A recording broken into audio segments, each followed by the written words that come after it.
Greetings. Welcome, everyone. Welcome to Extra Hours as part of the Office Hours Global network of shows that happens every day. A group of people got together at the start of COVID and haven't stopped meeting since then, over 4 years. It's pretty amazing. We continue to find things to talk about, as it will be today. We will find things to talk about related to media production, creation, technology, AI, personalities, all sorts of different things that pop up in our discussion, particularly on Extra Hours, where we have a little bit more time to kick around some things. We're a smaller panel today, so it's going to be quality over quantity. We have Guy Cochran, who's going to be reading our questions from Seattle, Washington. Hello, Guy. Hey, good evening, all the way from the other side of the planet. Nice to see you. That's right. Yeah, we were just talking about how I'm looking forward to it warming up. It's been cold here for a little while, so I'm looking forward to it warming up, and you guys are looking forward to it cooling down, I think. Oh, man. I don't know what's like. What's the temperature up there, Guy? Today was actually sunny and beautiful, so I'm impressed at how nice it is out. It was sunny and beautiful. I mean, it looked nice, but we got close to 100 degrees here, and I was like, it looks great, but I really am ready for 75-degree days again. Like 75, 70. I prefer 65. 65 degrees all the time is a great temperature for me. That is the voice of Alex Lindsay, who is to blame for all of Office Hours getting it all going with a single tweet. With a single tweet, I'm to blame for the beginning, but I think everyone shares a little blame for it continuing. So that's true. I just checking. One of the people a couple of people we've met along the way at Office Hours is a couple of guys. His name escapes me now. Who is a Santa on online. And I'm just looking at you now, Alex, and I'm wondering, are you starting? I remember it. Yes. Yeah, Alex, are you starting to grow out the beard, getting ready to be like a virtual Santa? Yeah, exactly, is that the plan? Exactly. No, I keep on going, oh, I got to shave it. And then it's just like one of those things. And then I look up again and then I'm like, I got to shave this again. Usually what happens is I shave on, here's the funny thing. I shave on Monday night or Tuesday morning because Mac break and Leo, it's funny how things stick in your head. So Leo said something to me, not even in my presence 22 years ago. And wow. I still shave almost right before every show with Leo because he said something about Patrick. He said, "Oh, Patrick doesn't even shave for the show." It was like for tech TV or something like that, or for screensavers. And it was just this. It's all he said. It's all Leo said. And I took it like Leo cares about whether people shave or not. Note to self. Yeah. so usually I'll shave right before. I don't like shaving obviously very much. Anyway, so that's why there's no scientific reason. Wouldn't it be amazing if Leo was secretly like, gee, I wonder what Alex would look like with a beard. I think he'd look great with a beard. I don't know why he's always. The funny thing is, I kind of like the beard. I kind of like the beard, and so every time when I'm traveling, a lot of times if I'm not on air and I'm traveling, I grow a goatee typically. I grow a goatee or I grow a beard or I grow something. And then as soon as I go back, my wife does not like it. So that means that as soon as I get home, right before I get home, the night before it all goes away. So it's just like my little thing that I do on my own, and then I come back. If I go clean shaven, I look like I'm 13. So I want people to think I'm younger than I am.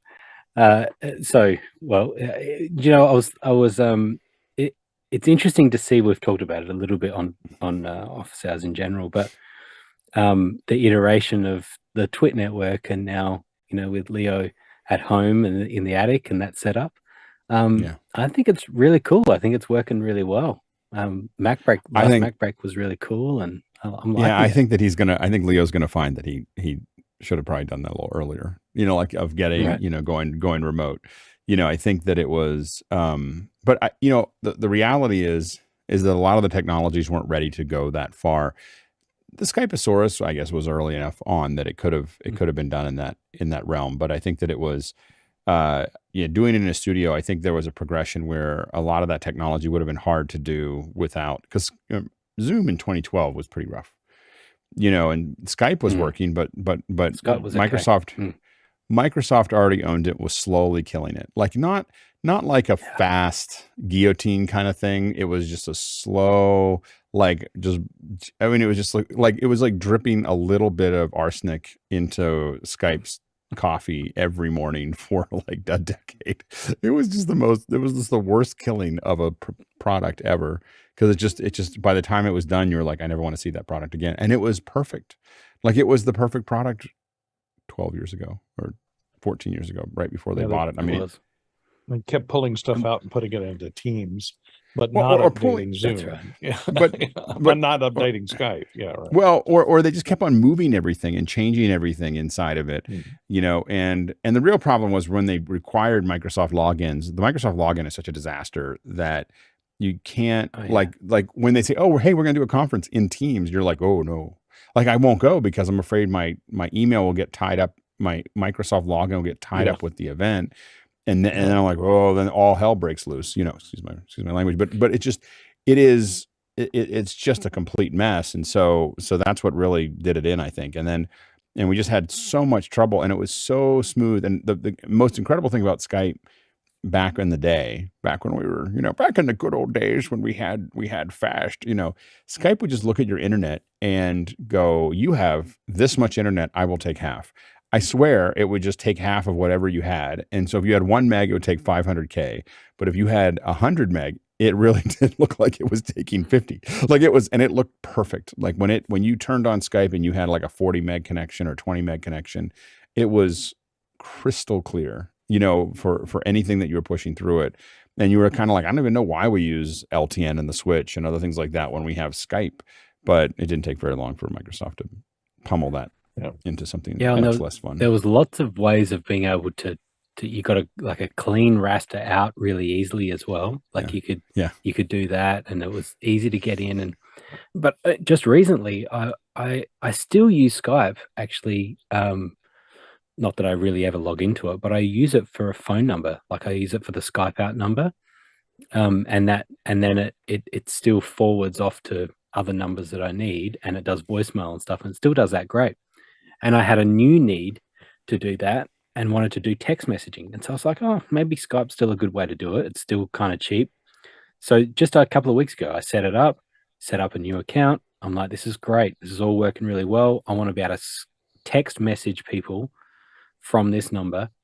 And so exactly to your point, Alex, it tied it to this Microsoft account. Yep. And you can't change that name at all. And the Microsoft account that it tied it to is just this random string of numbers. And that's the sender ID that goes out when you send a text.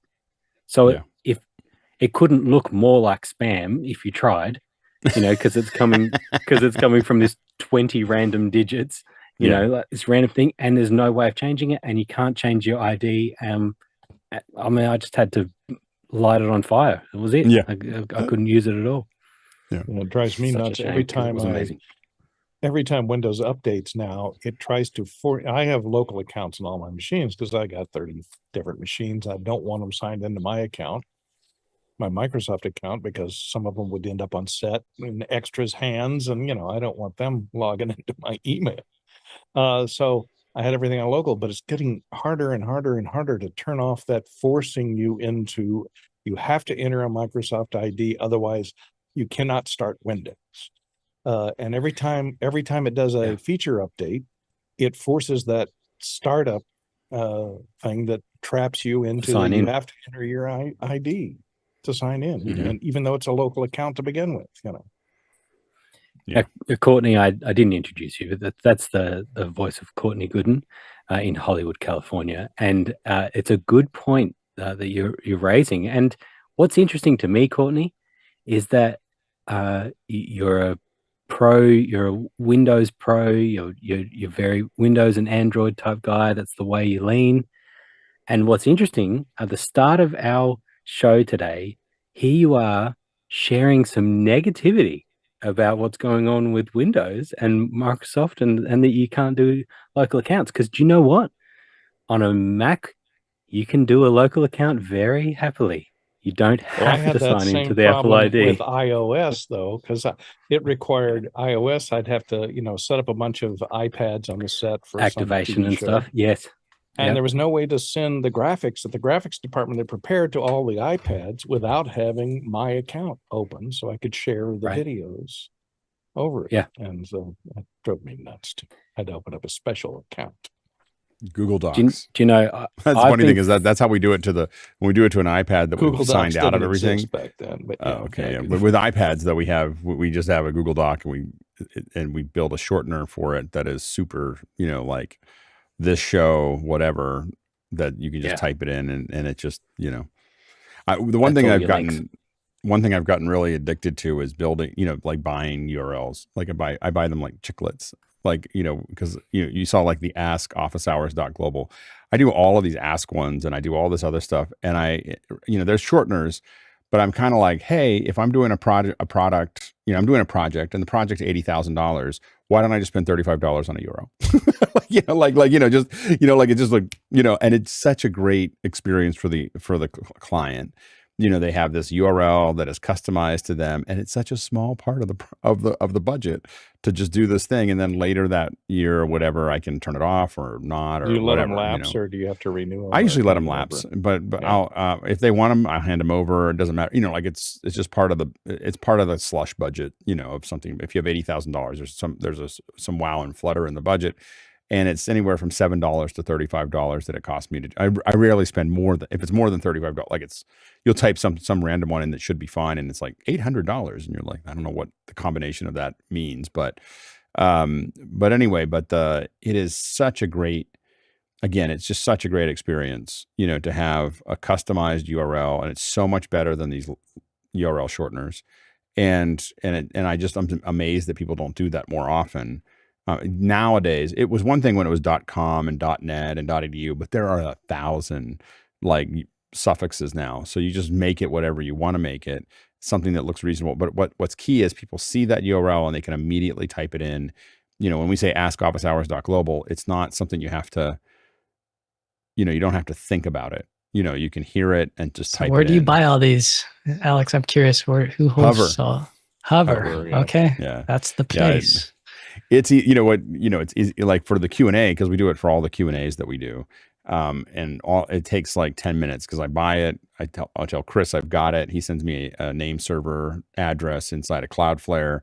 I throw it in, so it's ns dot whatever, and done. And then there's a new system up, and it's super fast and easy.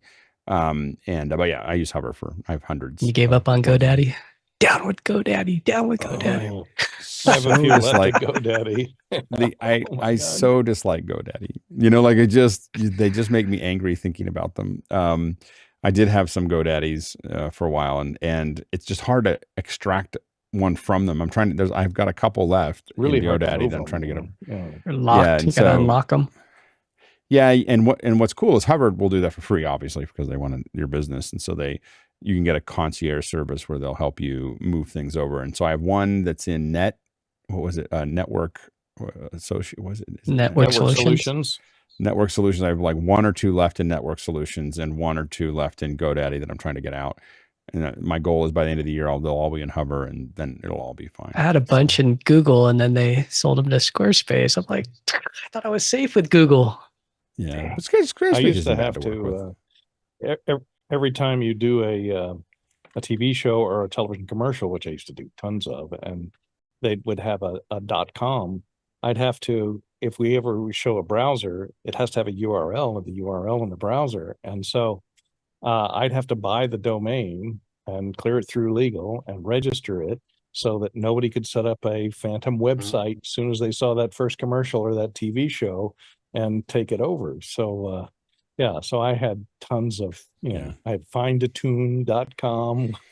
You always think that there's a lot of people. The one thing I learned, logicpolice.com. Sorry. Yeah. The funny thing is that you always think that no one would bother to do something, and there's always someone with too much time on their hands. And sometimes a lot. Like we had an event where Hangouts used to create a really long string that was the link to the Hangout. And you just would think no one would type that in. The answer is yes. Yes, someone will type that in. It got published. There was a lot of people watching it for the show. And, you know, I don't know, tens or hundreds of thousands of people were watching the show. And that someone didn't, you have to scale up to 2% to get it out of the, to create a clean aperture. And it didn't happen. There was a bunch of chaos, and it didn't happen for one blink of it. And that was all it took. And people were just showing up in mass to talk to the actors and everything else. And it was just chaos.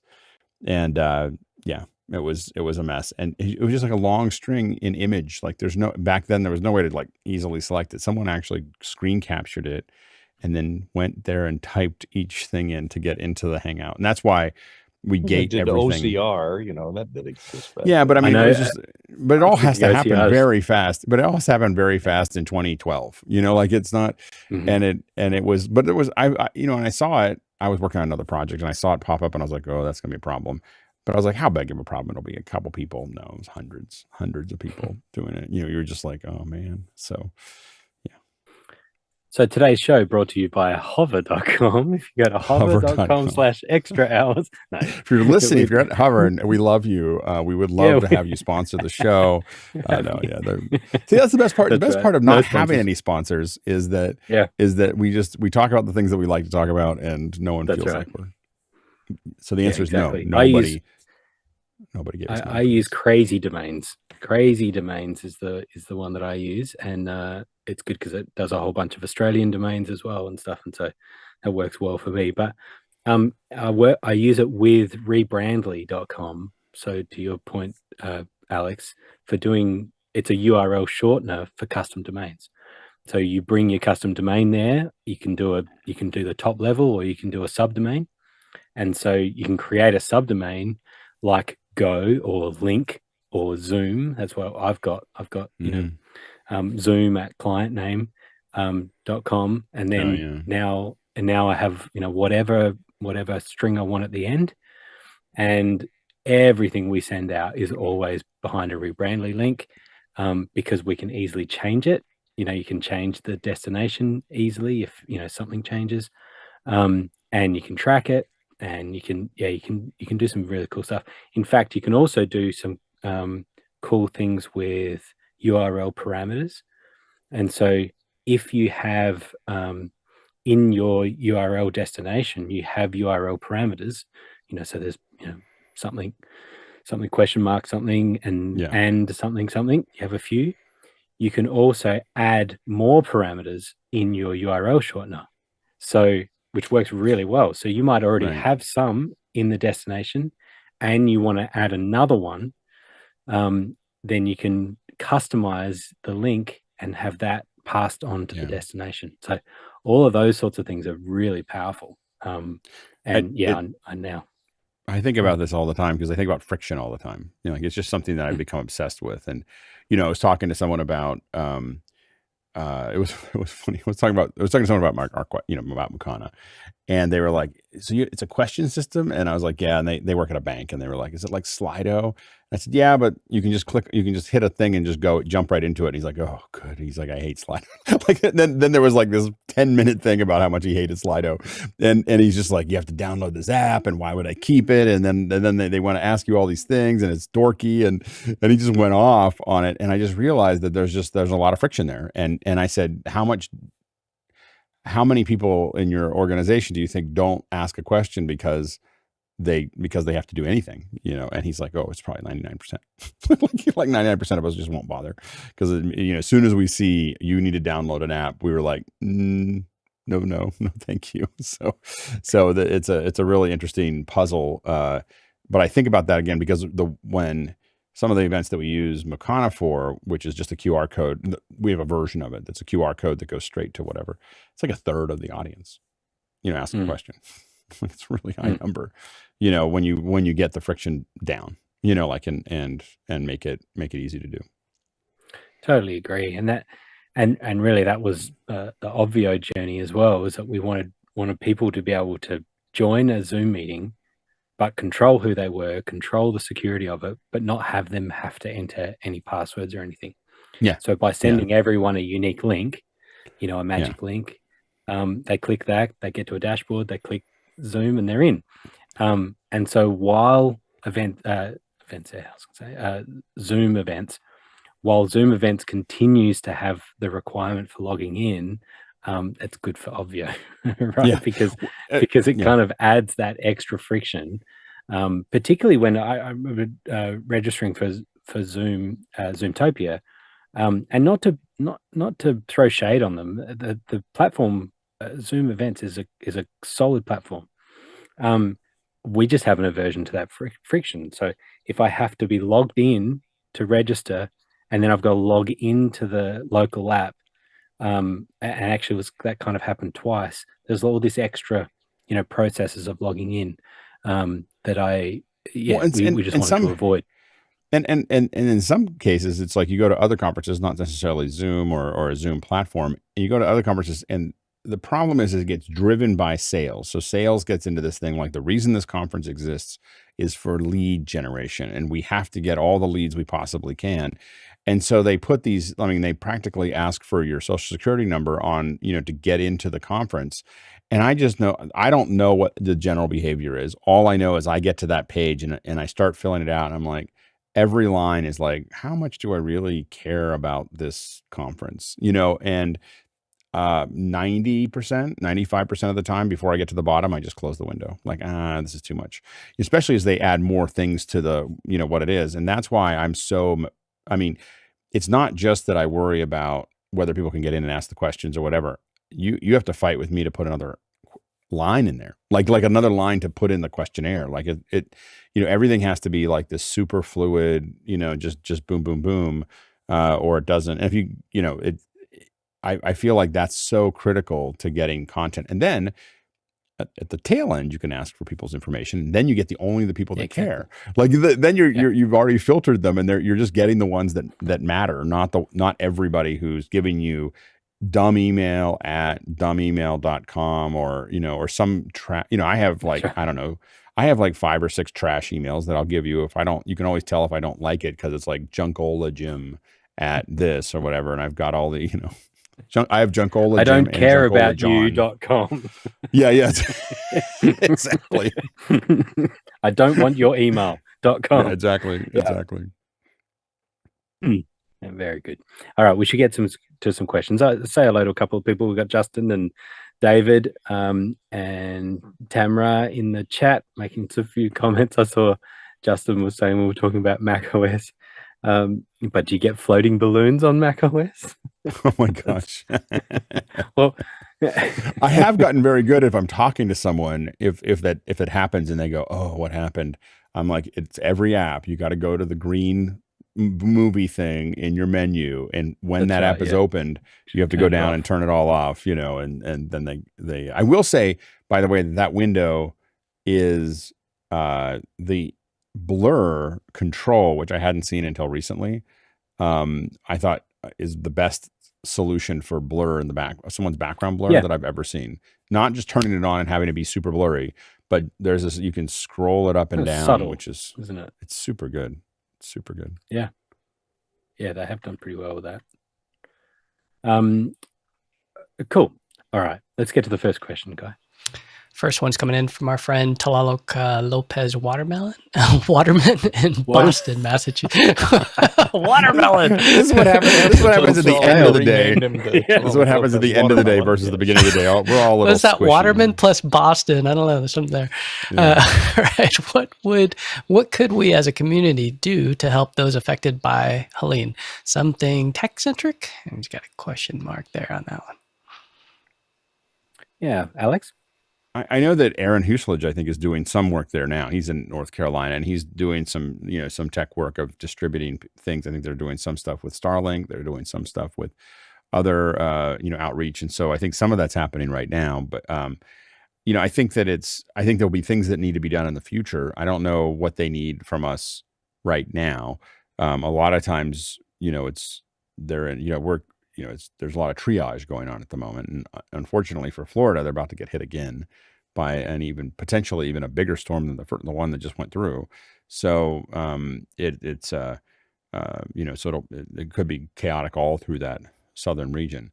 but I think that I have to say that I look for those. I look for people asking for help as opposed to oftentimes I used to try to find how to, I'd look at a problem in the world and try to find what can I do?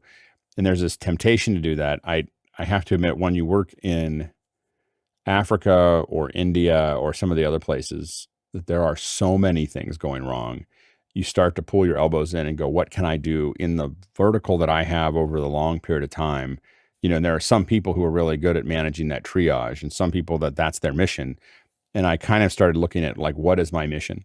And my mission is there's a long game of empowering people over a long period of time that I will never get to solve that game if I'm trying to solve every problem that comes up.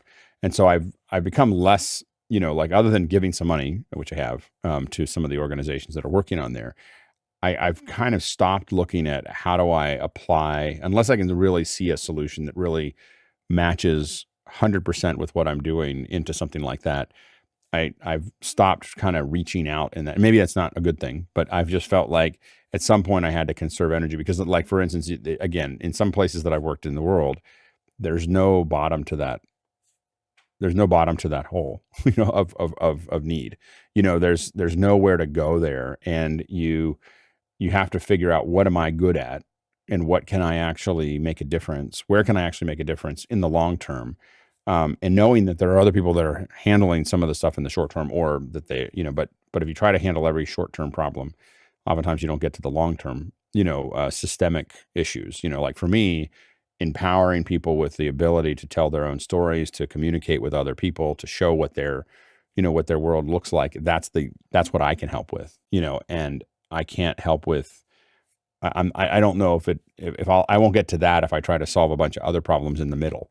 And I think that there's so I know that sounds like a hard thing to say, but I know that I've kind of built it's very hard because it's, the level of need in a lot of places in the world is so heavy, it just weighs on you, that there's so much that needs to get done. And you have to get to I had to get to a point to be able to operate there, was to say, this is the thing that I'm working on. And what I'm doing there does make a difference in the long term. And it empowers all those other things, like media production, for instance, in my opinion, empowers many other things. It empowers nonprofits to raise money. It empowers governments to communicate, and it empowers, organizations to get the word out. It empowers tourism, sales, all these other things. And so how do we, make sure that other people have those capabilities? And that's what we do with office hours. That's what the school in Rwanda that I built with the government there does. That's what, when we got there were a handful of people that did production, and we now have trained, we have 500 some people that have gone through the school, are working in the industry now. And so that's the, and that makes a difference, but I know I'm kind of waxing on about this, but I do think that it's a really hard conversation to have, but you can't fix everything. And sometimes you have to empathize with it and do a little, like I give money to a lot of these things when they happen.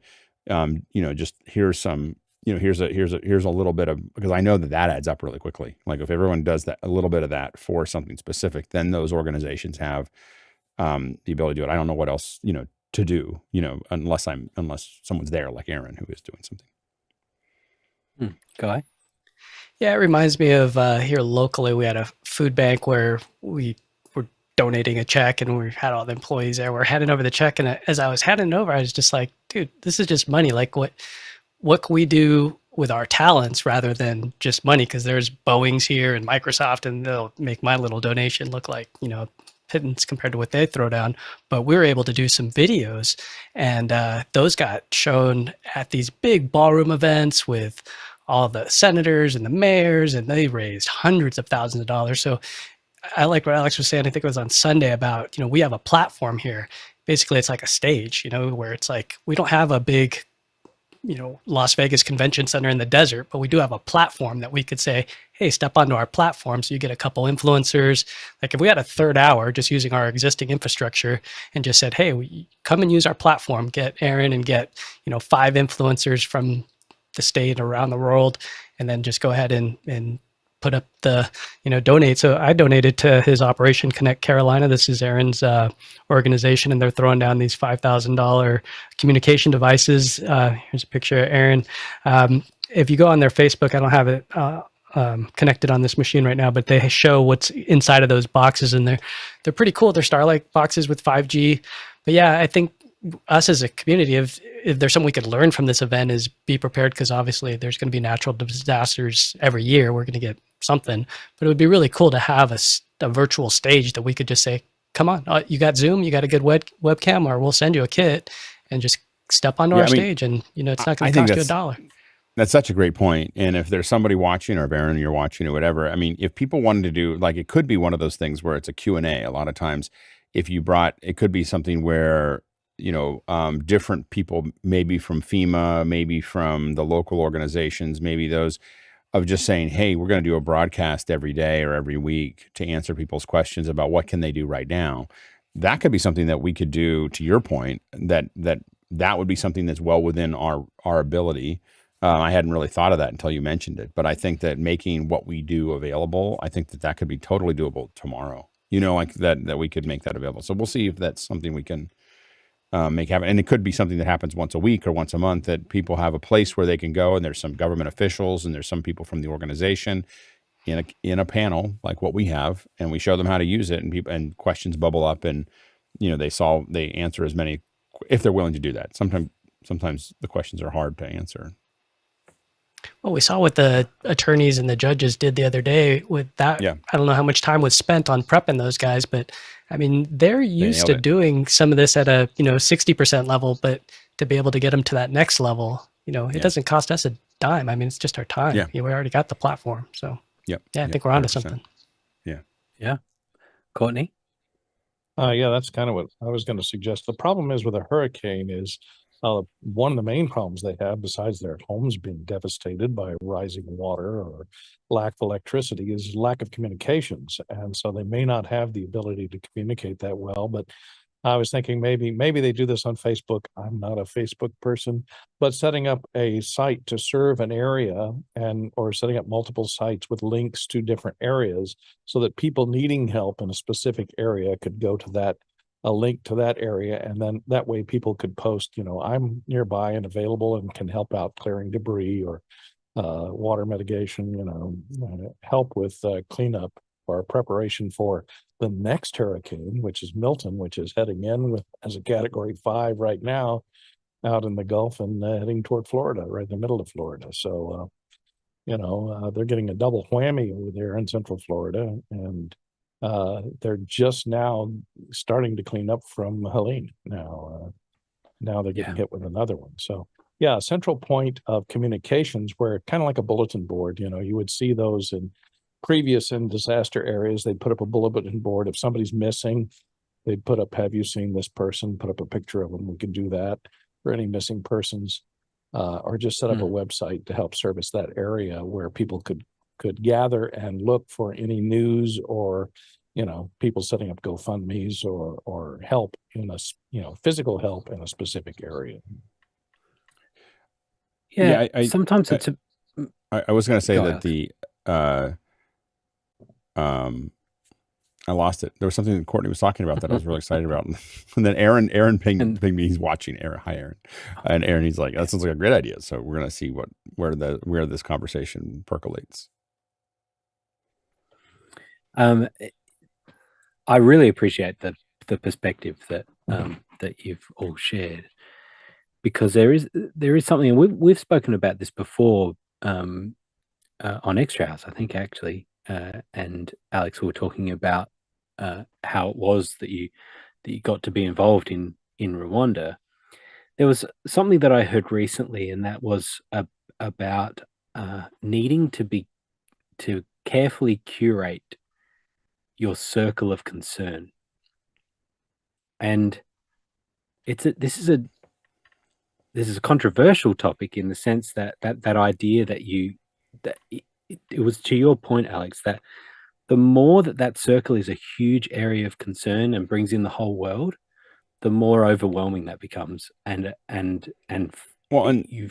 And in some way, Useless. the less progress you make on any of Right. them, Yep. it is because you're just spreading. You have a certain your concern. The amount of energy you have to put into anything is a little jar of jelly, and Yeah. it's just how much bread can you spread that over? But you're not going to be able to spread it over more. Now, when something falls into your area of strength, into what you already have built in your infrastructure. So exactly what Guy was pointing to is this idea that we could do, whether it's shooting video or whether it's doing office hours, but for first responders or second responders because there's going to be needs there for the next year. So it's not like it has to happen this week. I mean, it'd be nice if it happened in the next week or 2 or 3, but it could be something that could start in the next couple of weeks and then just run every week for a year as people figure stuff out.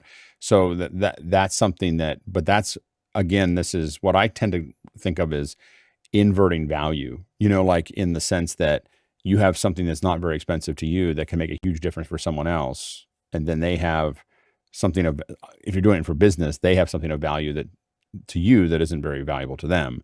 Like for instance, when you get a free hotel room from a hotel that's sponsoring something, or a free ticket from United, they're usually giving you tickets. They're giving you seats that were empty, so it doesn't cost them anything to give them to you, but they're valuable to you. It would cost you $500 to buy that.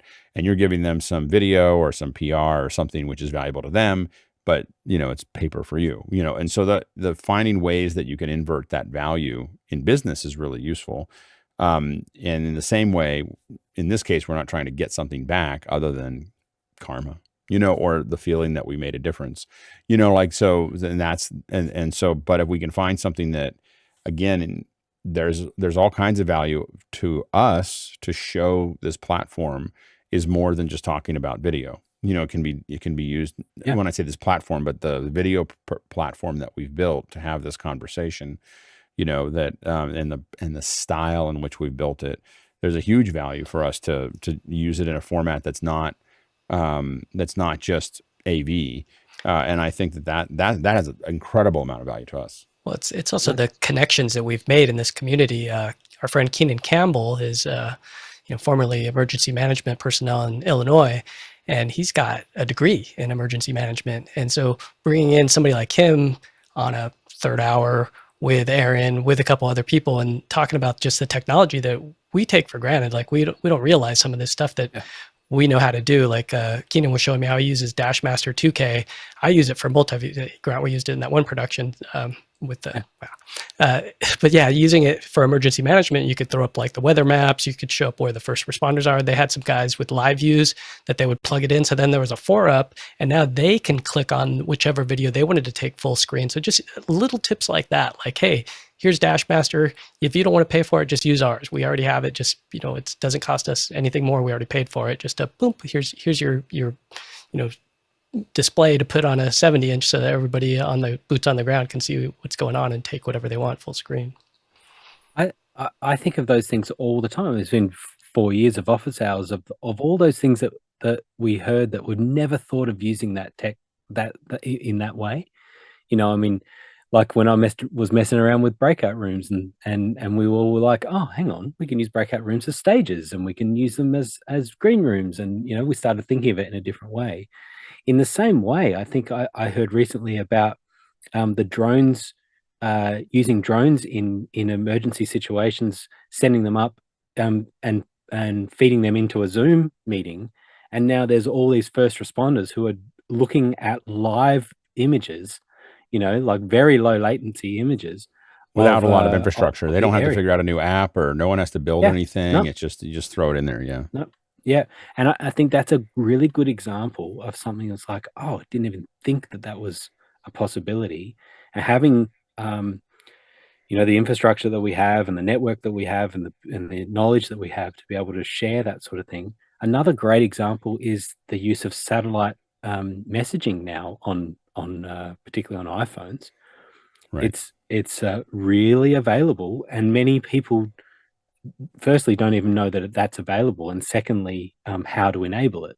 And even us just kind of sharing that out, get that information out to people in Florida now before they get hit, and then all the cell towers run out of battery and now they've got nothing. well, actually you do have something, and it's not just for emergency services, but you can be texting other people through satellite. So just being aware of that, that's the sort of things that we can bring, because we're kind of techs or nerds that understand a bunch of this stuff, and we can share and then there's a lot of the old school stuff that we do not know, but it is ingrained through the ham operators. Like John Preto just got his license within the last couple of years. He was in after hours all the time, like having people question him and trying to, get the ready for the test. But there's all kinds of stuff that they use for relaying. I'm not a licensed operator, but our church has a couple people that do that. They're all planned out. Like it's mandatory that every building has to have one of these guys licensed and able to help out. And so, yeah, we go so far as to know who has a chainsaw, who has generators. So a lot of this stuff is just like back to basics, like what's a list of, the needed items and who in your community has those, or who in your group, so that you can, respond appropriately and not be running to Home Depot to go get XYZ thing. Well, there's a mad rush like we saw with toilet paper for the pandemic. Well, Paul Wallace is a ham, and he has. There are several. He is a ham, isn't he? Nets. Paul, are you listening? Such a ham with all these microphones. Such they a have ham. a nightly net where people all over the country call in from their ham rigs, and nowadays I think they come in over the internet somehow. I haven't kept up my ham license just expired a month ago, so I'm sorry. Well, and even the way that they're using ham technology to run internet over the shortwave and long wave, like there's ways that they can get data over those, which is just incredible. The sort of and stuff another that's thing, going on. One of the things that we And can think about, thing. and another thing, one of the things to think about is the ability to use radio to go back, because we have, we've figured out how to take this discussion. Because I've been really thinking about what Guy was talking about, and really thinking about how to use this discussion, because there is this Q&A. Like these guys do these pressers that are, a lot of them are doing, I don't know what they're doing in North Carolina right now, but a lot of times they're doing these every day. So the emergency groups are getting together, and they're talking about what resources are available, what they're working on, what people need to think about, all those things. You could be doing that over Zoom and funneling that all back into ham radio, shortwave, and even partnering with local AM radio stations to get the word out and be able to broadcast those out. Like, hey, we're going to do this all over Zoom, but we're going to deliver it back to the radio station live, deliver it to these other things live, so that people can just listen in. And if they had an easy way, they can. But the key is letting a lot of the viewers ask questions and be part of that conversation, rather than it just be a presser with just the reporters and the journalists. They're not sometimes thinking about all the granularity of things that need to be talked about. And a lot of those answers, what happens is people don't have that. They just don't even know who to call. Like, I don't know who to call. I don't know who to call to be on that show. And so if I don't know who to call to be on that show, then there's people whose house is gone, or it's flooded, and they don't, they may not know exactly where to go to get help. And there's a lot of people going out to do that, but there could be a way to use the airwaves to make that more fluid. Really interesting. How many times on office hours has a question come up, and you sit there and you think, okay, no. Firstly, I have no idea the answer to that question, and secondly, I don't even know if anyone on the panel will know that answer to that question. And then someone pops up and says, "Yeah, here's the answer." You're like, how did you know that? It's like you don't know what everyone knows. Right. and just getting the question out. There's other times when no one on the panel knows, and someone in the chat pops up with something, or we revisit it. It's like we all went off and researched it, and that sort of thing. Our hearts go out to the people that are affected by these disasters. I want to say that, and I think there is something in the conversation that we're having here, that there is a sense of what is it that I am uniquely gifted and motivated to do in response. And it won't be for every disaster. It won't be for everything, but having a posture that your eyes are open to those opportunities for you to give back and to help. And I think what's interesting is to have this conversation now. We'll see what happens.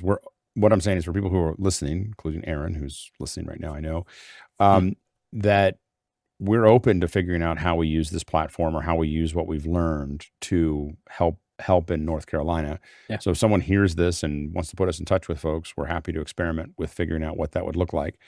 But I think also having this conversation when we see something wrong, like what could we do or what we could do in the future, and starting to think about that so that when we see that happening or when we see a disaster spooling up, we can start figuring out ahead of time, like how are we going to come in and make a difference there, as an interesting, puzzle to start working on. Really is. And a global network is an amazing way to do that, because as you're getting ready for it to cool down and to have rain and to be cool, we're in spring here, like things are just mellowing out, and so Yeah. But so the last thing, and then we'll move on, but I just there are things that that I've had opportunity to share skills and abilities in response to disasters. But then there's also been other times. I worked for an NGO for a little while, and when there was big bushfires or forest fires, as you call them, in Australia, it was huge fires. I called someone that had a coffee van, with a big, proper espresso machine and the whole bit in a little van. And I said, could we go? Can you come with me? And let's just go to the areas where people are kicking around in the ashes of their houses, trying to find anything of value, and give them a hot cappuccino, and we did it for days and days and days. And it was a highlight of my life, that I was able to meet people where they were at. It was like, do you want a coffee? And they're thinking some, black coffee out of an urn or something. And it was like, no, I'm like a cappuccino. Oh, really? That would be amazing. And then you hear these stories and you have these opportunity to chat with people. So anyway, I relate that, not to pump myself up at all, but just to say that at that time, in that moment, I had an opportunity and I was able to do something, and then it worked. And now we've built a whole thing around this global network that we have, and I think that it's very unique. And I think if we combine our powers, I think we could apply it in a really powerful way. And so, I think we keep thinking on this and see what we can do to make a difference. So, thank you for the question. That's really cool. All right, next question. Next one's coming in from David Paskin in Miami, Florida. And David asks, I just discovered Google's Notebook LM, and it's pretty amazing, especially the podcast feature. I'm curious if any of you have used it and your thoughts. Courtney? I have tried it. It is interesting. I don't know. Maybe we can look at it here. Sorry. Oops. That's not it. Where is it? Here it is. Sorry, I put it in dark mode, but it doesn't understand that. And this is on another computer, so I'm going to try and. So this is basically it's a text to speech and summarization notebook that's tied in. You can just go log into your Google account or Gmail account.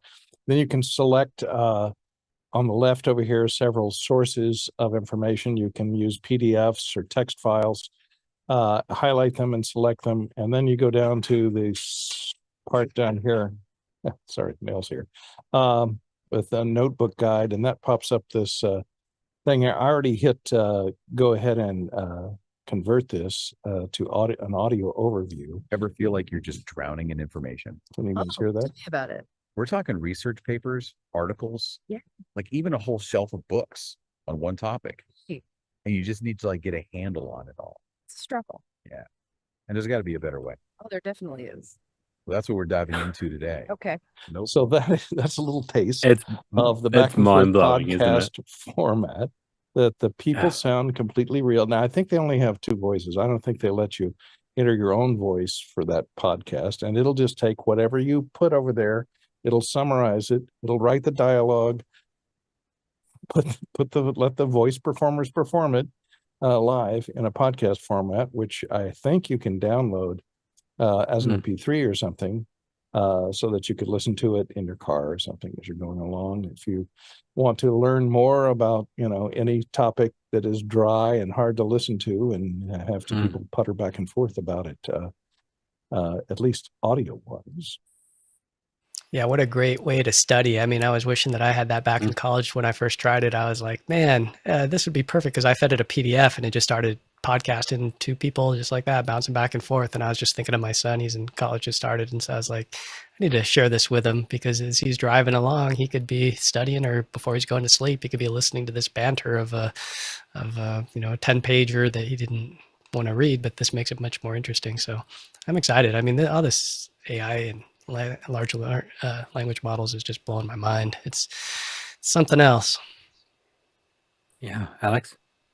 Yeah, it'd be really interesting. I'd have to listen to something that I know and see how it discusses it. But I do agree that, there's oftentimes, for instance, there's some pretty heavy research papers that, are pretty dry to listen to. Even if you're listening to them go, text to speech, having something go through it, using that as its corpus of knowledge and simply building a discussion around it, assuming that it doesn't stray too far from what it says about that subject, could make it much more palatable to listen to something. My biggest thing is just being able to throw a PDF in and have it get rid of all the errata. There's if you listen to a white paper, it's pretty painful because the white paper is it's got all these references and it's got all this other junk in it. End user license agreements, wade through a 12-page EULA. Exactly.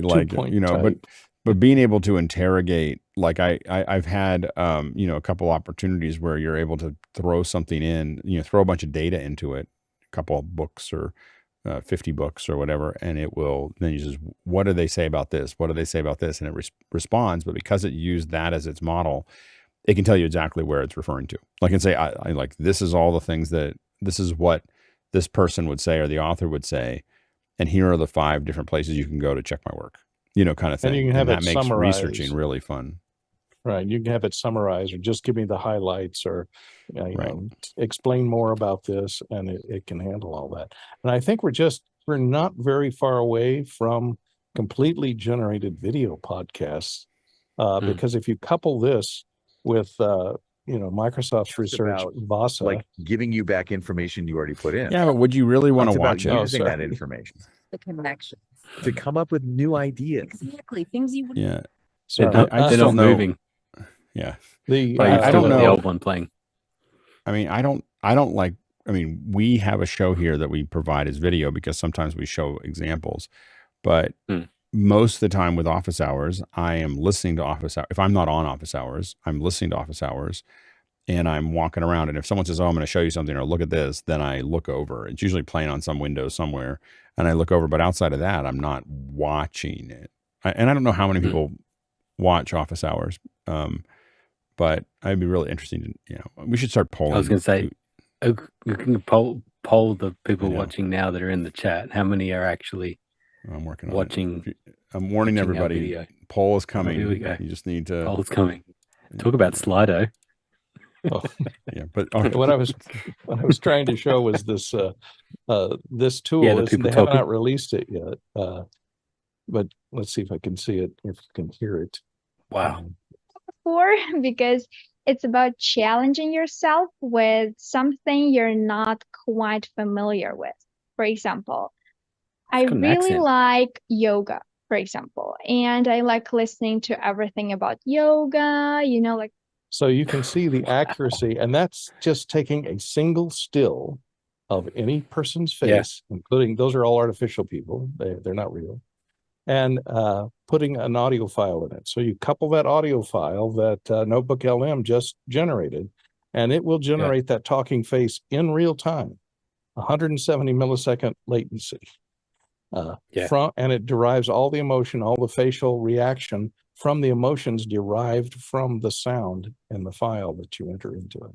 Now they're afraid to release it, but Microsoft Research in China is doing that. And it's they've got it running now. So Now, the people watching right now, I was completely inaccurate because right now it's 3 people listen, 13 people watch, and 12 people, There you go.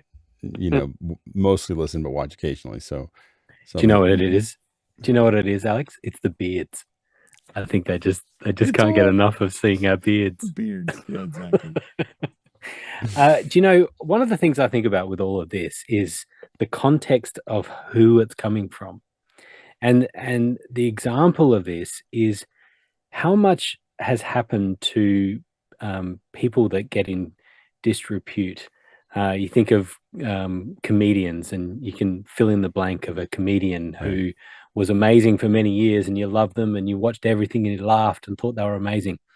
And then you heard the dark, deep secrets about how they conducted their lives, and now you can't watch anything they do because of that context.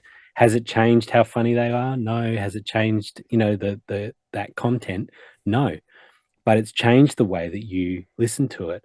And I think this is the same with AI, is that it's the moment that we know that it's AI and we listen to this podcast knowing it's AI, we're more critical and we think of it in a different way, and we're like, oh yeah, no, that doesn't sound right or whatever. Whereas if it was a human that was making the same errors or repeating themselves I think that, or whatever, we would have more leniency, I think. Yeah, and I think that there are some things that, like, for instance, I listen a lot to news over audio, so NOAA, and I prefer the AI voices. So they just started doing this a couple weeks ago, and they actually even have a thing like, if you don't want to hear any AI voices, there's a place they tell you every single time an AI article comes up. This is read by 11 Labs, a voice created by 11 Labs. It is checked carefully by the NOAA team, but it's not a human being reading the article. And if you don't want to listen to any of these, it tells you where to go or whatever.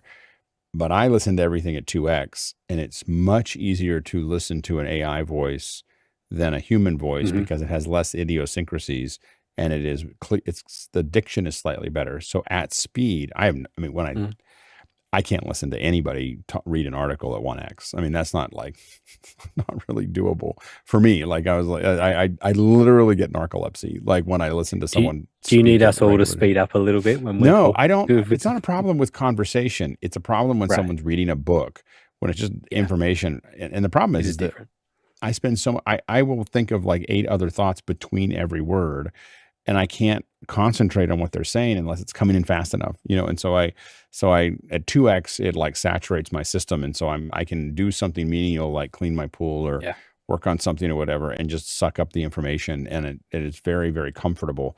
I turn it down to 1 every once in a while just to see what it sounds like. And I'm like, oh, like how would I, like, it's so sound drunk when you listen to them in real It does. It sounds drunk. It sounds like really slow. But what's funny is in my headphones, it sounds totally fine.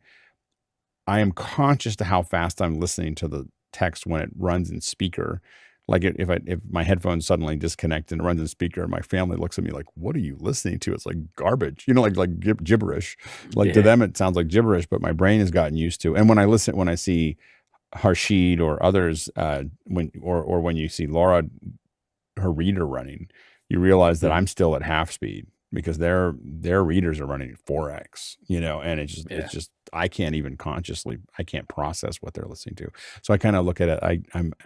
That's an aspiration, but I find it much easier to listen to the AI voices than the human voices at speed, which is important to me because I like to go through a lot of articles. I listen to office hours, because I'm normally sleeping when it's on. I will catch up, and I tend to do it at 1.5, and that tends to be a good middle ground. And it's not too fast, and it's kind of works pretty well. There you go. Lenny saying about MacReg Weekly at 1.75, and it works. But do you know what I have found though is comedy, which relies so much on timing. If we speed it up, we lose some of the nuance of the time in comedy. There are definitely things that I listen to at 1x. Like if you're delivering information to me, I'm often going really fast. But if it's a conversation, if it's funny, if it's a discussion, all of those things I tend to listen to at 1x. I need it to be at the cadence that it's at. But if it's someone reading something, then I need it to go faster, or I can't. Yeah. I don't think I could Process listen right. to Andy Anatko at 2x, so he goes.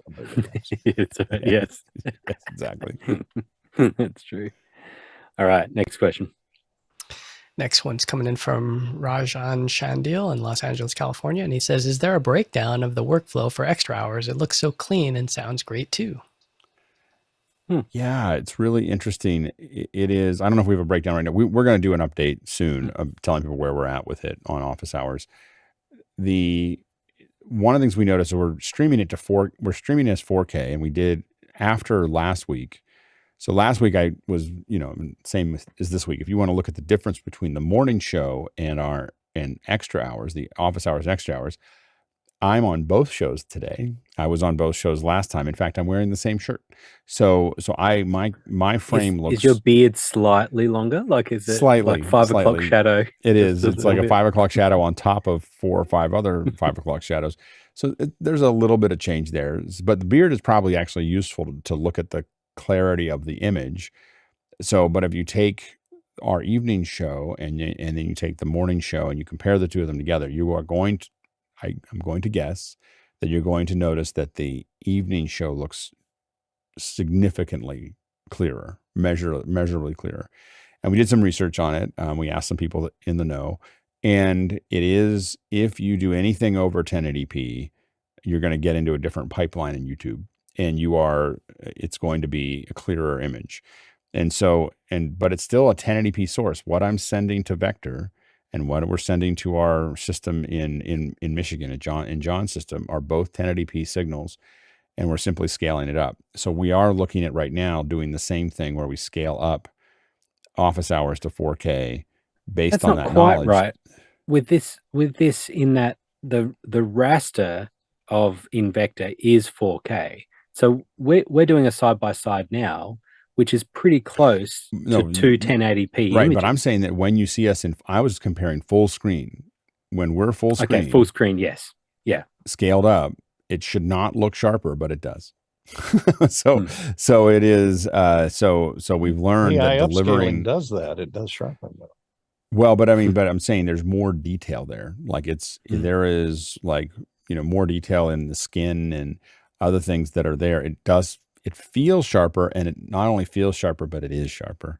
And so one of the things that I didn't get done for this show, but hopefully by next week or the week after, I'm going to start on the morning of the same day, just so it's apples to apples.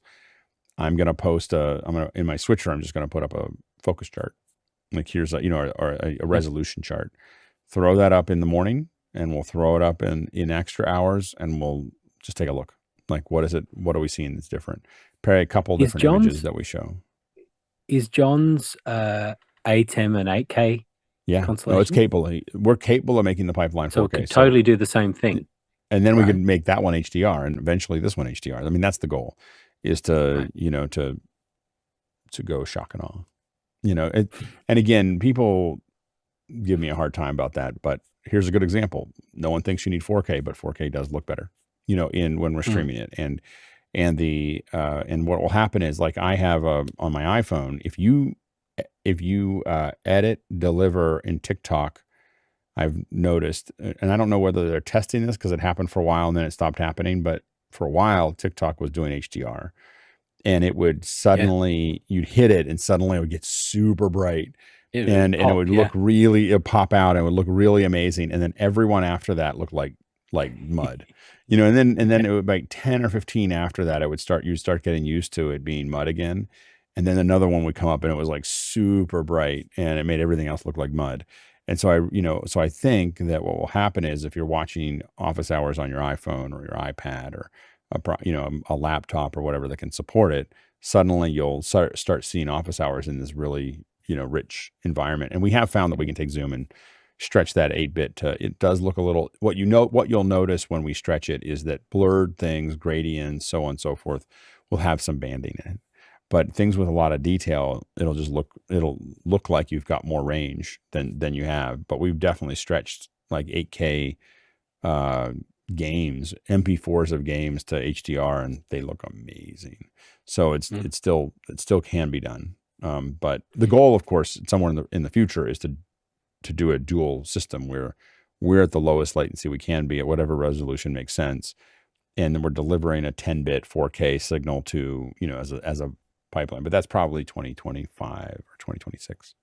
Yeah, but you'll just have to start shaving every hour now, Alex, if we see you in 4K. I know. Oh, just at least before the show, like right before the show. Do you lose functionality in the 8K constellation as you go up? Like, as in, do you lose super sources when you go to no? 4K? The only thing you really lose. No, the only thing you lose is the number of frames you can play out. Yeah, the play out system, it's a certain amount of buffer, but I don't think you lose anything else between them. You still get two super sources. You get the same number of super sources, same number of keyers, the only thing we lose is that the play out buffer gets smaller because it's more frames. Yeah. I used that a few weeks ago. I used the frame store for a loop, for a holding loop, and it worked great. I used all 600 frames. I know exactly. Yeah. I mostly use it for sweepers. Like that's the thing that's the easiest thing. If you want a sweeper that gets from one place to the other, you load it in. You can even load a sound. When you fire it off, it'll do the thing. You can set your sweeper point, your transition point, cut point on it, and it works great. So that's number one reason. I mean, 99% of the time when I'm using the built-in memory. Although I will say that Roland they definitely bested Blackmagic in that one area, which is now the new Roland switcher it has its own internal memory that you can put a lot more into it. Yeah. Cool. Interesting. It's not like I'm going to buy one. Like I'm just like, oh, that looks really cool. Like it's like or the Rode switcher. I think that the Roland is it the Rode. No, yeah, it's the Rode. Is it the Rode switcher or the Roland? No, it's Rode switcher. Is the new one that just came out. The new video one. I meant the Rode switcher. I mean the Roland switcher. The Rode switcher has the memory. Yeah, but the Rode switcher, I looked at it and I said, the Roland switcher, all of them serve as a different thing. Like if I wasn't in the whole ecosystem, I don't think it'd be that big of a deal. The nice thing about the Rode is if they just put an SD card slot in the ATEMs and be able to store your media there, like they did in the Rode, you can. You don't have to put the media. They don't have to pay the media for the media. Just let me install an NVMe in the. I mean, that would be even better. Is to let me install an NVMe into it that's 2 terabytes or 4 terabytes or whatever that just sits in the bottom. Like Blackmagic doesn't have to sell me that. They could just sell me at the same price. It would change the price or the value a little bit on there and to have the reader there. But I think that they don't have to worry about how much memory they're buying for it or whatever. It'd be incredible to have it built in. Well, that's what the Rode is. It's not built in. It comes off the SD card. And it plays out no problem. As long as it's MPEG-4. I don't think it'll play back MOVs, 444. It's not going to play back anything with alpha channel, but it will play back MPEG-4s and or stills, JPEGs. Yeah. Next question. Next one's coming in from Mike Potter in Hanover, and he asks, the new, cheaper Insta360 Link 2 lacks one movement possibility axis of rotation compared to the original one. How often do you use that feature? Is it worth it to buy the old one? Courtney? Well, if you're just clipping it on top of your laptop, you almost never use the roll feature. It's like you still have pan and tilt, so left, right, up, down, but you don't have yaw, which only comes in handy to keep the horizon level if your notebook is sitting on top of something or you're walking with it. If you're walking with it and, holding it, then then that axis comes in handy. But if you're not walking with it, if it's sitting on top of your laptop or on top of a tripod, you're not going to need it to adjust the yaw for, you're not going to be moving that one much, so you don't need the gimbal to support that axis. And that's how they save some money. That's one less motor in the axis. We've had this whole show, Alex and Courtney have been agreeing most of the time, and I always like it when they disagree. Yeah, will this be that moment? It will be. Trying to stir up trouble now, Mister. You need that. It is the leveling feature is life changing. Like when we set this thing up, the fact that it levels itself out really quickly is so great. And it is like, I wouldn't like, as soon as I realized that the new one didn't have the leveling feature, I immediately filtered it out. Like, oh, I'm not going to use that because it's, there's so much You're little, just like saying there's, that to disagree. I am not. I've said it already in the show. Like, hey, I've said they've cut things out of it, and I've been nicer about it probably in the other show. But the bottom line is that being able to have it when we set these things up quickly and we roll them in, like it's one thing to put it on your laptop, but we put them on little tripods, and those little tripods don't have balls on them, and they don't have leveling tools and everything else. And being able to grab that little thing and plug it in and go, and it just finds its equilibrium. And you're just like, oh, like you get, all I can say is if you've used a Link 1, you will not like the Link 2. If you've never used the Link 1 or any real gimbal, the Link 2 will be great. Like you'll just be like, oh, it pans and tilts and it's fine. But if you actually have one that levels its head, it's really hard to give up the fact that it can level its head on a little one like that. When you're putting up together a big PTZ, you typically have some bubble somewhere that you can kind of line up and you can work on it. But when you have this little one that you're putting onto something, it's a lot of little work to get it just perfect if it's a little off. As a consumer device, like there's just not a lot of tools that you have to get it right. And the fact that even if it has a ball head, the amount of work that you have to do with that little camera, as opposed to just saying, I'm going to get it close and it just goes, it's pretty awesome. It's pretty awesome. Like I would definitely pay $50 more for that. That's all I would say. If I'm serious enough to get a good webcam, I'd pay $50 more to have it level. Also for the Instagram users, that like that stupid vertical format, it now will do a 90-degree turn, so it can rotate the camera to do vertical video. But the new one, I think, still supports that, but I think it just takes a crop out of your 4K sensor and does 1080p in a vertical, but maybe it upscales it. Next question. Next one's coming in from Craig Kadoki in Toronto, and he asks, after Sunday's revelation about an iOS hidden feature, what apps or functions built into our gear do we use so intuitively that we might not think that others haven't found them yet? Alex? I don't remember what that feature was. Yeah, what is that hidden feature he's talking Magnifier.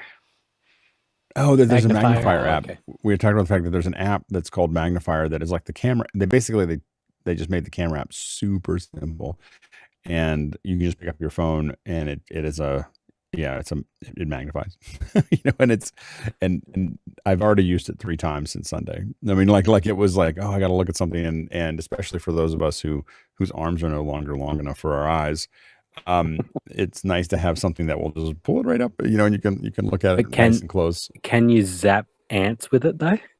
Does it work the same? No, that part doesn't work anymore. It's right.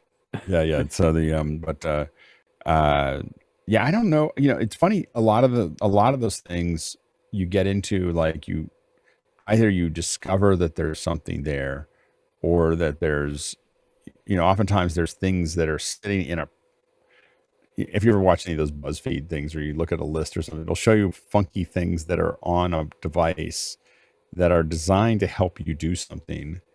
Like I remember I don't know if I have it in arms right, but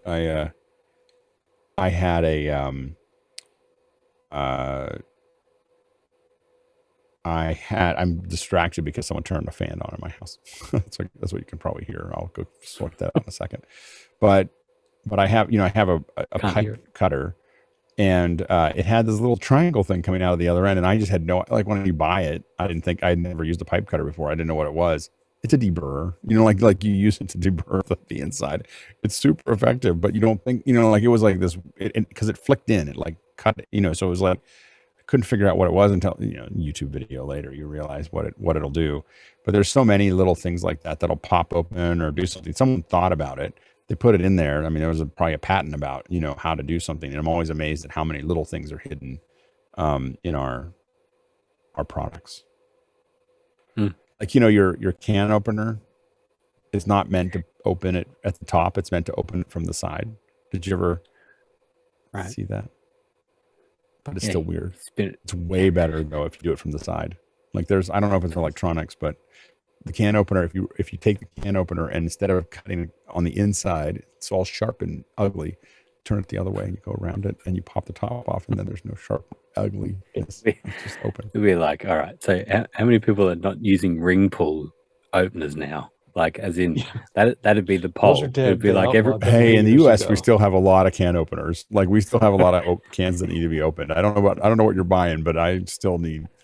I don't have any of those newfangled things in most of the cans. I got one of the can openers, like you say, that you clamp it down and it's motorized, but you start it and the can opener goes around the can rather than the can going around the can opener. It actually drives itself around and cuts through the side of the can, like you say.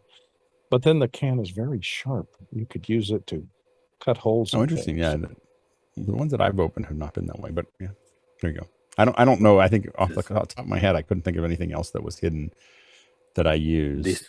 This week in can openers, we've got a new show, one that apparently. The one that my kids showed me, that it was just so I do this thing. When my daughter and I drive together, we always play this game where she picks a song and then I pick a song and then she picks a song and then I pick a song, and my goal is she always picks whatever song she wants, but it's kind of in the same genre. And I always think of the next great song, the song that after you listen to that one, you'd want to listen to from my era or some other era. I try to throw that one in. So it's kind of like trying to play with that process. And I'm always like, I have to hit the thing and I hit the little dots and then it opens up and then I find next. And she's like, why do you do that? And I'm like, cause that's how you get next. She goes, just press down hard on the song and the thing will pop up. And I was like, the first time I did it, I was kind of scared, but you just push hard, just push on the song itself, and it just pops up, and you say next.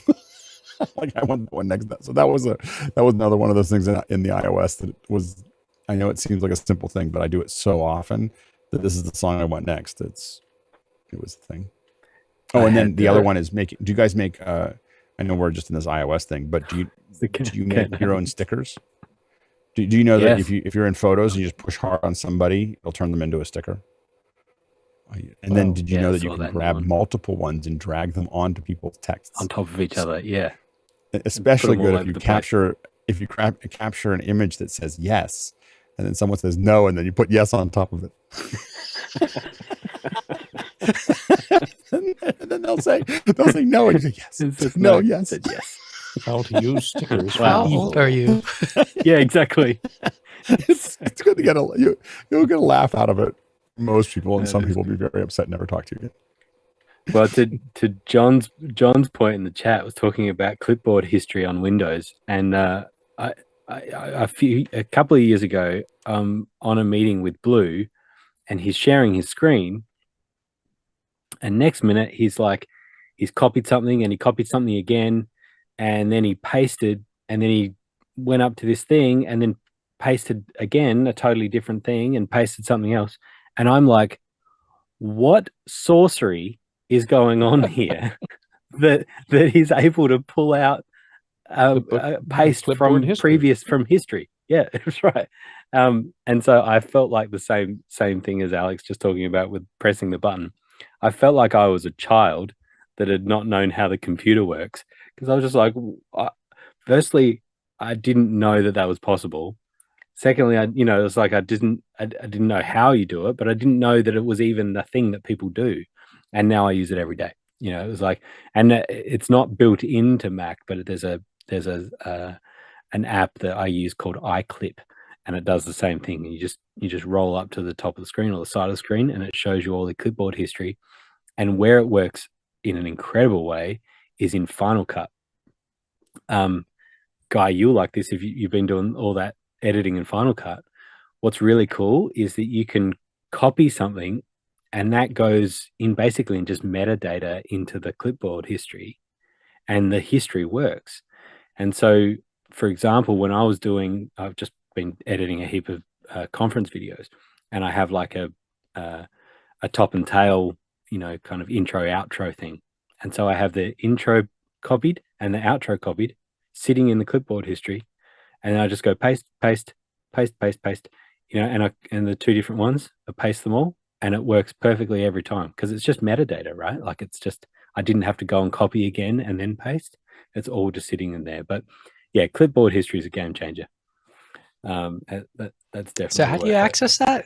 It's not just Command V or Command Option V, or what is it? No, yeah. So the last one is always still the same. So sure. So whatever the most recent one is Command V, but you go up to I have it set to be on the top bar, so I just slide to the top of my screen, and it just pops down a little bit and shows all of your clipboard history. And so with Final Cut, you don't get a thumbnail or anything, but you just know where it is in your history. So it's like just a little thing, and I just click a button and it pastes for me. And this is just in the OS, nothing. No, it's an app. Oh, it's an app. Okay. Yeah. And the PC world Windows, is just native. Yeah. Correct. Yeah. That's right. Yeah. And it always catches me on Windows because I use Command V because of Mac, and that's when it comes up, right? And so that's when I remember. But yeah, Final Cut, it's really powerful in Final Cut. And then if you're copying images, you'll see a little preview of the image, and you see the text and things like that. It's iClip something. iClip anyway. You'll find it. By the way, the other thing that is useful that I guess is hidden, probably not that hidden, but it wasn't in Mac OS for a long time, was the text input. So you can say, if I type this in, just paste this in, so like if for the beta for Broadboard, which is my, my telestration app, if I just say that beta, it'll just create the URL. So I don't have to remember where the URL was or who I have to get, I just say, if I type this in, and I can always change whatever that is. But like, for instance, you can do pretty complex ones where you grab something and move it. But that's what I use that a lot to just, used to be called Text Expander, right? Well, Text Expander it's still more powerful than what the Mac does, because the Mac does just, if you type this in, I will do this. Text Expander could insert stuff into it. So for instance, if I want to send someone with Text Expander, if I want to send someone a embed code for YouTube, let's say. Okay.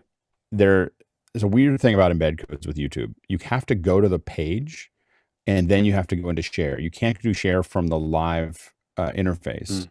It shares everything else except for embed. I don't know why. I don't know what the deal is there.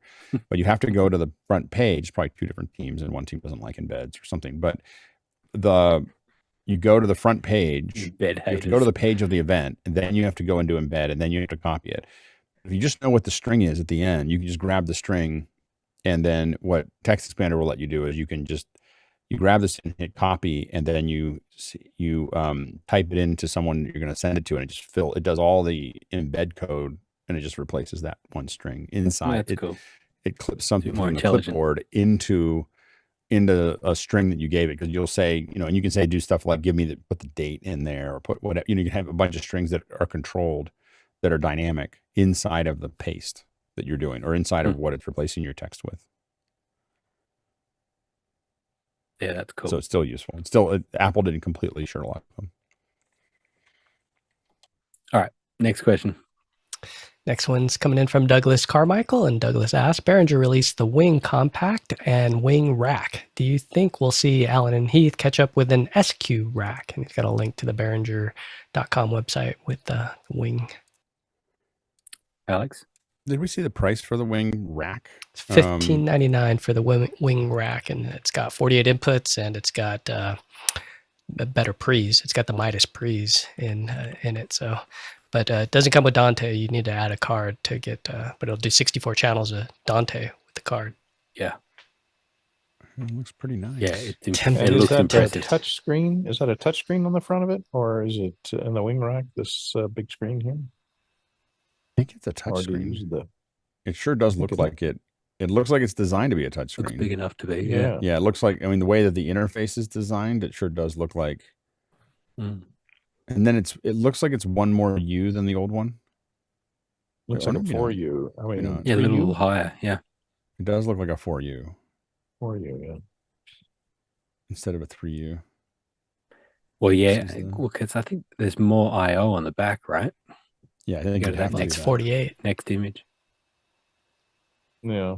No, there's Yeah. 8 inputs, 8 preamps. No, wait, 8, no, 6, 3, 6. What's that, 24? 24 inputs and 8 outputs. Their website. Yeah, it looks really And nice. four sets of headset drivers. So you can do mixed minuses for 4 different people. Yeah, and it's also got the same with the current wing, the ability to do stereo channels as like it doesn't take up 2 channels, right? You can change the width of the channel, and it doesn't take up 2 channels. You mean on the screen? It just puts 2 channels on one. No, in the way that it processes somehow. And I could have read that wrong, but it sounded like it could process a channel as either a stereo or a mono channel. And so you've still got only so many physical inputs. You only have so many XLR inputs unless you're using AES EBU, and usually an AES EBU will give you stereo on a single XLR, 3-pin XLR. Right. Yeah. It's not so much about analog audio. It's just about how it's processing. So even if it's using the digital stage box or Dante, the way that it could process the channel width could be stereo, and it's not taking 2 channels of processing to do that, which I think is how they actually say it can process 150 channels or something like that. Like, because I think it's actually got the ability to run all of those channels in stereo, something like that. It looks very impressive anyway. Did you see the Stage Connect? Stage Connect more with less. It says transfer 32 channels of 44.1 or 48 in 24-bit audio to and from I/O interfaces, hubs, personal monitor mixers using one XLR or DMX cable. It says use a standard XLR mic cable for short connections like connecting your side rack. Using a 3-pin DMX, you can go up to 100 feet. I don't quite understand. It's using ADAT or any other type of encoding. It's doing some kind of digital magic over top of an XLR cable. I don't completely serial digital somehow. Yeah, I don't completely understand how Stage Connect. That's cool. They also have sure it's not MADI over XLR. I don't know. Could be multi-track MADI. I mean, it sounds really scary. It's not. I would be like, let's use Dante, but it sounds pretty frightening to me to do it over XLR. But I do find it. I think that is something that that's fascinating. Yeah, there'll be all these people with analog snakes that are installed in venues, and they're like, I can now turn that into a digital snake. That's kind of cool. But I just don't know. I don't quite understand how the interface works. Like, what does it interface? I don't understand what it interfaces to. Well, the stage box comes into their mixer, and then it breaks out, I guess, in the mixer onto the virtual channels, I guess. And they must have something else. It's the future of XLR, but Stage Connect host device provides 18 watts of power and control for client devices. It feels like they are doing like a mini. It feels like they're doing a mini Dante over XLR. Like they figured out how to send digital signals over the XLR and power, so that you could. It does feel like that's what they're doing. Although when you start talking about like power 100 as feet well, lengths, it says 18 watts of power. Wow. What voltage? I wouldn't want to plug a condenser microphone into that by mistake. I know that would be the thing. I just don't know what I don't know if they have any devices. It's like I don't know if they have any other devices that use it. And I know that if Mickey's listening right now, he's probably Kavitz. I mean, I can imagine steam coming out of Mickey's. So that's no. Mickey said that it's just an XLR. XLR is just a connector. Not sure what the big deal is. It's just 12 volt, but I think that there's more to this. It says it's 32 channel bidirectional audio transmission with sub-millisecond latency over standard 3-pin XLR DMX cable or XLR microphone cable for short distances. I think that there's more. There is more to this than just there's a preference to there's a preference to it being a data cable, not a microphone cable. So I don't know what the difference is, because I've always used microphone cables for DMX cables. No. Yeah, Well, to work. No, different impedance. The different impedance. They may be a different impedance, and they may be twisted pair versus straight line, and the shield may be better. It's different impedances, so it definitely doesn't match up. Like you can't do it for very far. You can both of them will work at short distances. They will not both work at long distances because of that impedance mismatch. Yeah. Anyway, it looks very promising. Douglas, you opened up a. Yeah. I just don't it says that some of their Midas yes, I think Behringer's doing kind of like a, like bus powered stage connect interface. So they have stage connect interfaces with 16 analog outputs and an alternate in and out, but it also has this stage connect system. Yeah, it looks really cool. Yeah, I found what I was talking about. It's 48. It's a 48 channel mixer, but it's 48 stereo channels. Is what they call it. 48 stereo channels, which is 360 input and outputs. And so then 16 true stereo effects engines, 24 mic pre's on the rack. So yeah, it looks really cool. Yeah, so to answer the question, no, I don't think that Allen and Heath will be competing at the $15.99 price point. I think that this is where, I think that one thing that Behringer didn't want to do is give up. They own that space, like that sub $2,000 mixer, a sub $2,000 mixer, because you have the DM3 right at whatever, 23 or 22 or $2,100 or whatever. As soon as you drop below $2,000, I don't think that there's a lot that competes with what Behringer does. And I think, they've solved a bunch of things that we didn't like. They theoretically, the Midas preamps are going to be a lot nicer than the ones that are there. There's a lot more bus. I don't know what they're calling their auto mix. Whether it's Dugan. There was a lot of back and forth between Behringer and Dan over that. Yeah. We still have to get Dan on the show. He's totally up for it, and I talked to him about it. Amazing. The last schedule didn't work for him, and we just have to get it in. Book him, Dan. Great. Yeah. Well, the last question is kind of like I'll take it as a content recommendation, Courtney. Is that right? Is that fair? It could be. The first episode is only one that's out. It's a new comedy series on Max called The Franchise. I thought it might be interesting to those of us here who've worked in production, because it's a behind-the-scenes comedy on the production. Just like the morning show was kind of behind the scenes on the production of the morning show.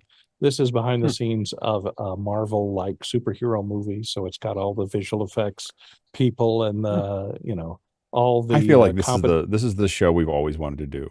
Because if they get it right, it's pretty. Have you seen it yet? The first episode's pretty funny. Yeah, the first episode's up. I saw the trailer and I was like, oh my gosh! Like every conversation that trailer had sounded like a conversation that I've heard. I just feel like they must have got. I've heard every one of those prima donna.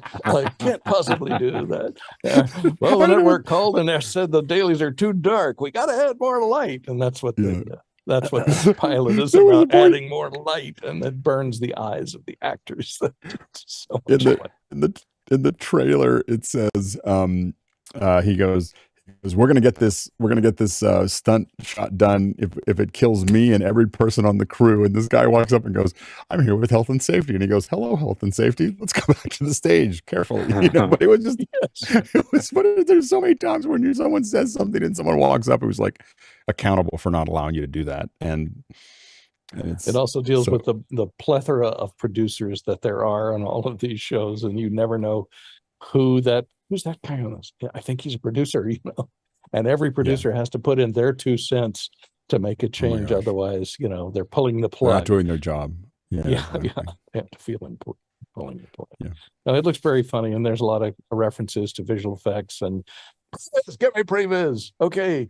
put up the waterfall behind them in previs so they know what's behind them on the green screen, and they have to put it up. Oh, that's a big waterfall. Yeah, gee, well, that looks great. And then they start shouting because they're shouting over the waterfall, and the sound mixer goes, I can't play that back. Nobody told me I had to play back a waterfall song. Yeah, exactly. Okay. It did from, I was curious. I meant to ask Courtney about that when it was that how realistic, because you spent more time on sets than I have, but every set, it sounded very familiar. Oh, it is. It is, especially when you've got I've worked on a couple of sets with prima donna actors where if the actor whose name is also a producer decides that they're not feeling it and don't want to come out of their trailer, hey, everybody's that's lunch, 3 hours, and so it's exactly like that. It's very funny in that respect. And I'm not sure, I don't know how well it'll take to the critics, because if you've never been on a set like that, I think half of the stuff's going to go over your head, or go over the head of the normal audience member. But it's very fast. It's shot in London or Leavesden at the Warner Brothers Studios in Leavesden, so everybody has a British accent. So it's a British film, a British series. So I've never been to Leavesden, but I've seen so much of the inside of it that I feel like I've been there. And because we used it, that's what we used for episode 1, and such a beautiful. It used to be, didn't it used to be an Air Force base? Wasn't it RAF? Yeah, I think it was. Yeah, the Luftwaffe. No, I mean the RAF Air Force Base. Yeah. It's pretty funny, and you get to see a lot of behind the scenes in the studio too. Yeah, it's a beautiful studio, so massive. Guy, have you got a content recommendation?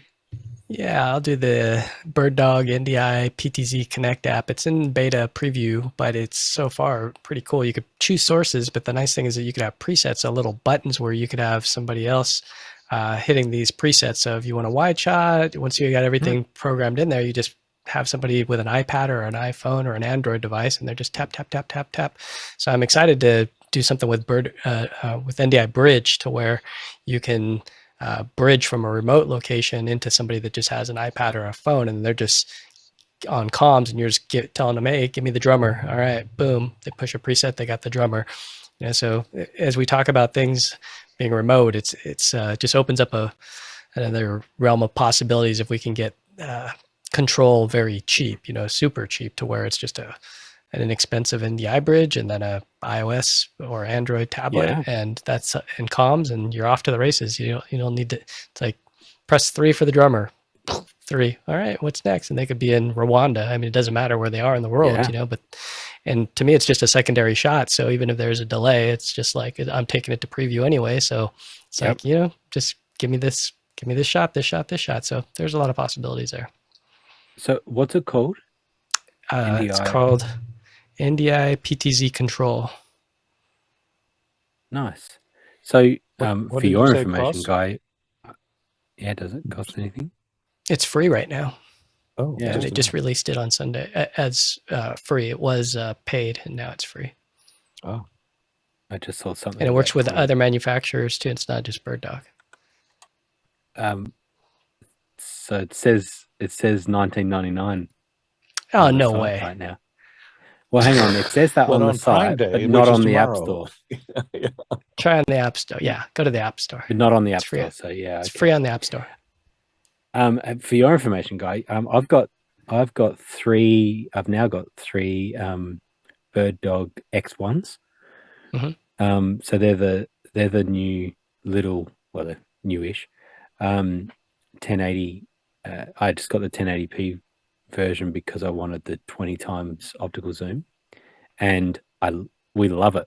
We just did these little shows recording conference sessions. They're super cute, tiny, and they've got the e-ink screen on the side, which is unbelievable. Like that's a home run. Address. Yeah. So what's the most annoying thing with PTZs is not knowing what the IP address is. Yeah. Did you see this, Alex? So yes. Literally you plug it in. You plug in the PTZ.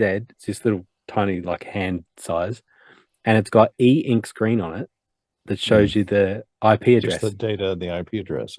Yeah. No images, I assume. It's got a so QR great. code as well. It's got Oh, a QR code, and it tells you the name of the device and the IP address. So instantly, and of course it uses no power. It just refreshes that once. You turn off the camera, it's still sitting there. It tells you what it is. And the 20 times optical is amazing for us, and we've managed to fit them on a how you get those speaker a speaker hood mount that you put on the top of a speaker stand, and it holds a speaker. We fit two of these PTZs on one of those. So now we just put up a speaker stand, put two PTZs next to each other. And the other thing it does is it's an NDI decoder as well. So you can put you'd love this, Courtney. You can put a monitor on it, and you've got an NDI decoder built in. So now the HDMI output do it like a confidence goes monitor. straight into a screen, all over NDI and PoE. So now you've got everything over that one Ethernet cable, including return video. So you can set them up from the camera's position, so it's easily to align the height and everything else, adjusting while you have a monitor. Yeah, all of that too. Yeah. Very cool. Anyway, we've gotten off track, and we've gone over time. But other than that, we're doing great. How long is this show? It's about 90 minutes. About 90 minutes. It's about an hour. Yeah, exactly. What's your recommendation? Sorry, Alex. If you haven't seen the Veritasium video about QR codes, I'm going to make one other. I watched that choice. last night. It was really, oh my gosh, it's so good, really detailed. So detailed, but he is so. Even if you're not interested in QR codes, he is so good at taking something complex and breaking it down and talking about it in a way that you can just watch it for 20, 30 minutes and you just feel like the information has kind of been, just very comfortably added to your knowledge base. And it was just a really fascinating thing about how QR code, the history of this kind of coding, from barcodes to QR codes to, all of these and the different variations that didn't make it. And he even has an interview with the guy who invented the QR code. And then he has a checkerboard that he shows you what all the things mean. And it's just it's the best explanation of a QR code ever made. His graphics keep on getting better. And I just really feel like he is knocking on the door of like, why do you need TV? If you're going to if more and more people do stuff explain things at the level that he's doing it. He's doing it at a fraction of broadcast. There's some things that I wouldn't necessarily do from a quality perspective, but it's still, it's an incredible, so many of his things just are so well brought, and he talks very slowly and everything else. And I'm always like, oh, I don't know if I can watch this at 1x, but I have to because there's so much information. I can't watch his stuff that fast. And he just does one a month, right? Does he release one? He did two. He did 3 in the last month. He did one on illusions that fool almost anyone, QR code, and then people who said this experiment was impossible. So he's done 3 of them. And so there was one that I was just watching, I think that he showed that did, I think it was him that was talking about airplanes. Another one was talking about, anyway, he's really good. So Veritasium, it's probably one of my top he's no favorite. James Burke, but he's close. And and Mickey's the one that sent it to me. Like I was busy and Mickey sent this, right when it came out, and he was like, you got to see this because we talk about QR codes a lot. And so but it just reminded me of how great his videos are. That was kind of one because I've talked about it on the show. I'm not going to make that as my content pick, but I wanted to kind of say it as an aside. But my content pick hey, that's 2. Come on now. Yeah, he's sneaking in. My content pick is XTC, the band, not the drug. I don't know what the drug. I mean, I've never had it, so I don't know. Maybe it's great. I don't know what that is. But there's a band this is the letters XTC that I grew up with, and my daughter asked, if I could make a mix of XTC. So she's heard a song or two that I've played back and forth. We do this back and forth, and I was like, yes, I can. So so XTC is I would recommend that. Based on when I was building this playlist for her, there's a lot of good albums. But what I would recommend is English Settlement, Skylarking, Oranges and Lemons. Those are the big 3. And those albums are probably the ones that I picked the most songs for this mix from. I've listened to XTC forever.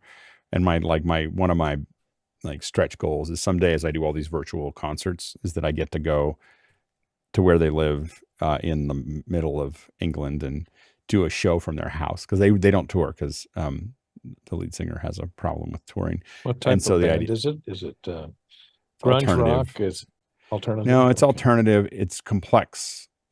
And by the way, if you haven't seen the documentary on YouTube, see, I just snuck a third recommendation. What's their instrument? Yeah, you did. There's a documentation. There's a documentary on XTC on YouTube that is outstanding. But you have to know XTC first. You won't make any sense at all. But it's, I don't know. It's complex. I don't know how to. XTC is in its own world. I don't know how you'd compare them to another genre of music. But it's it's in the alternative rock, potentially, alternative rock, poppy kind of, but still alternative and quirky. And growing up, I mean, I still listen to them more than I thought when I realized it, but I still listen to them a fair bit. And that's all I listened to for probably a year and a half in my high school years. So, but that's why English Settlement for me is like, I can just listen to, I mean, when I hear English Settlement, you're going to share that Spotify that playlist with us? Yeah, I can share the Apple Music playlist. I don't have that. Okay.